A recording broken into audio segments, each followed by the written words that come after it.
G'day fellas, if you're watching this video, you must have bought yourself the XG500 tank lift. Okay, now there's a lot of tank lifts out there on the market. I thought that I would add mine to it. I think I've made some improvements and we'll get stuck into it. Find this rubber bush that should already be fitted to the bracket, and you want to find this left hand side location pin. Fit that into there. It is very tight. You want to keep it down the back half of the frame as much as you possibly can, because these two bolt heads on the other side need to locate into this the frame channel, the way that it's been cut and welded. So if you can't push it on, you want to come from the bottom and really try to push it on. If you can't, a clamp like this is ideal.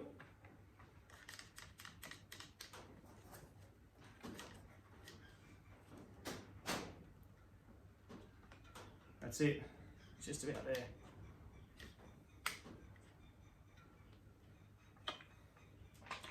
That's it. And now, you can tap it all the way forward as much as you possibly can. Next step is to install the second part of the front bracket in the same way. So find that the rubber bush and the location pin.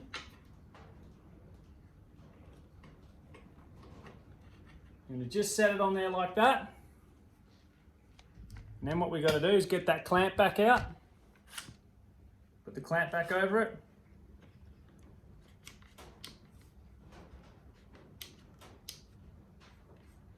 We just need to get this bracket over top of those two studs.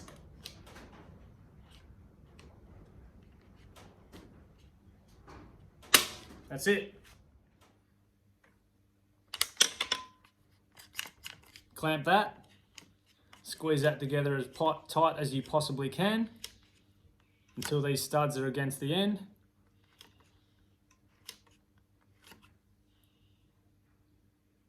Once again, blue Loctite always comes in handy. I use it on everything. I'm not going to use it right now for this video, but you get the point. These are nylocks anyway, so if you don't have any blue Loctite, I'm sure you'll be all right.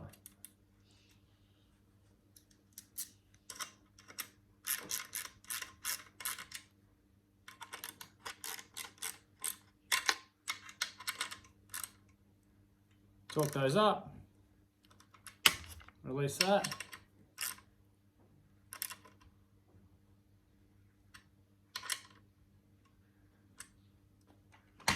That's that.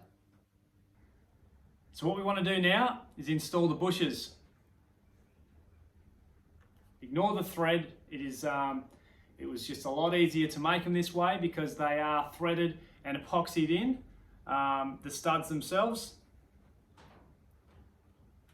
What you want to look out for, pay attention here, okay? What you want to look out for is make sure that this stud is not sticking out past the rubber bush itself.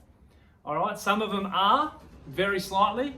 What you want to do is grab yourself a flat file, just feel it there, make sure, like you want that, that stud to be very close to flush, but slightly under, okay? And certainly not over. So if you put that bush on and it feels like it's sticking out a way, take it back off, get your flat file, and just flatten that. Just take that material down until it's at that perfect spot and you can't quite feel it. Just sits on the inside. You don't want to make it too short because you'll have too much squishy movement in the tank. Squishy, if that's a word. But you get what I'm saying. Pretty simple job. Flat file. If you don't have one, quick run to Bunnings. They're quite cheap. So yeah, that's the top bracket done. This is how you want to set that rear tab relocation bracket up. So you got the bolt that goes through the milled slot or the oval shaped hole, then the washer stack. That goes to the original mounting position for the tank. Use blue Loctite and torque that up. Make sure you're not putting too much pressure on this rear tab because it will bend it. That's why it's a washer stack. It allows for adjustability rather than a machine spacer. You can drill and tap this tab. I know guys do that, or add a nut underneath. That may cause issues when fitting the seat, but we can cut away some of that material, and that will work perfectly fine. So torque that up, use blue Loctite, and yeah, we're on to fitting the tank.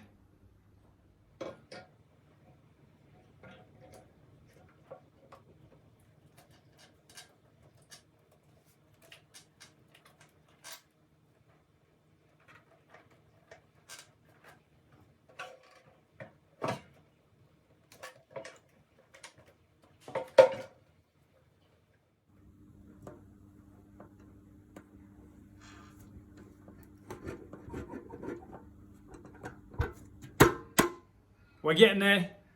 You need to locate this bit that was from the original tank mount. It's going to slot back into there. The bolt, stainless bolt that was provided. Use blue Loctite as always.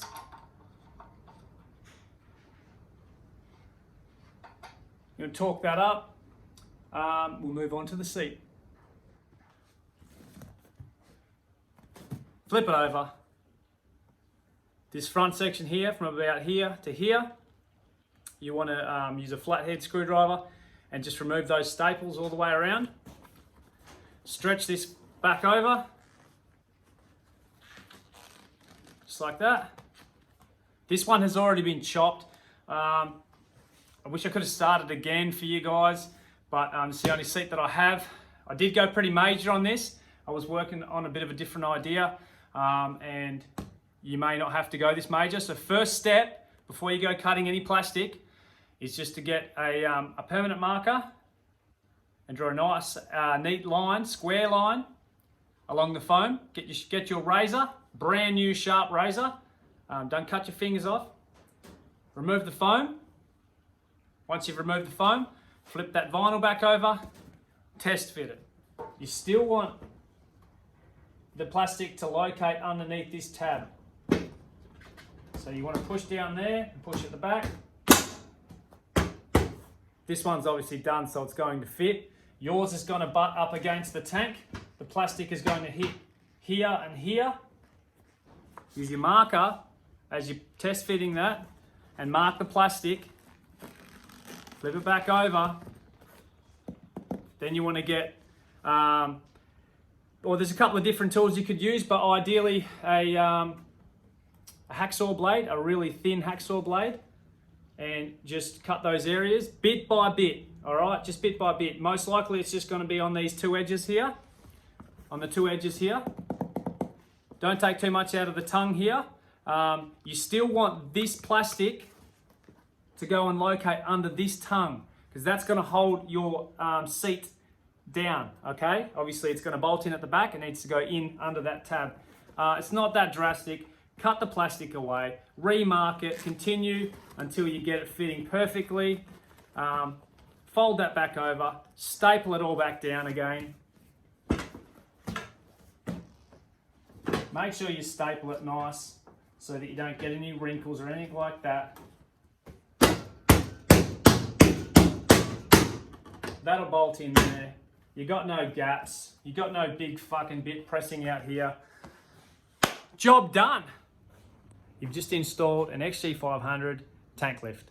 I hope it wasn't too difficult. If you've got any questions at all, feel free to hit me up on Stringer Collective, Facebook or Instagram. Don't forget to fit these little bolt covers. Hey, they make it look real fancy. You should be able to just push them on at this point. Just pop them on there, and she'll look beautiful. Good on yous. Have a good day.